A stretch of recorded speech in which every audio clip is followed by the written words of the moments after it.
Për veprimtarin dhe kontributin edhe në fushën e artit, shkencës dhe çështjes kombëtare, akademiku dhe shkrimtari Mark Krasniqi u nderua me çmimin Qytetar Nderi i Komunës së Pejës. Në këtë ceremoni, e cila u mbajt në ambientet e Hotel Grandit në Prishtinë, morën pjesë miqë dashamir të Krasniqit, ndërsa çmimin atij ia dorëzoi kryetari i Pejës Gazmend Muhaxhiri. Ismail Husa, i kryesuesi i Kuvendit të Pejës, me këtë rast tha se ky çmim është i vogël për punën e madhe dhe kontributin që akademik Krasniqi i ka dhënë Pejës dhe gjithë Kosovës.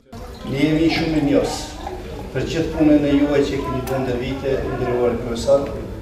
Jemi shumë mirënjohës për veprën tonë të madhe që i dha këtij populli të Tiranës. Ndërsa vetë Krasniqi u shpreh të jetë i nderuar për këtë vlerësim, teksa shtoi se ky çmim ka një rëndësi të veçantë për të.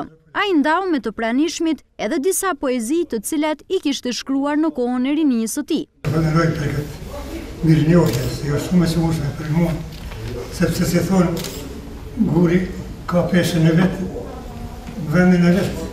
Unë jam qytetari i Komunës së Pejës, edhe aty kam dhënë një kontribut sa ku mujt. Komuna e Pejës çdo vit në muajin qershor, që korrespondon me muajin e çlirimit të Kosovës, nderon 3 personalitete nga ky qytet. Këto çmime ndahen në 3 kategori: për personalitetin e jetë që ju nda Mark Krasniqit, post mortum që këtë vit do t'i takojë të ndjerit Viktor Gashi dhe një figure që jeton jashtë Kosovës që do t'i shkojë kitaristit me famë botërore Ehat Musa.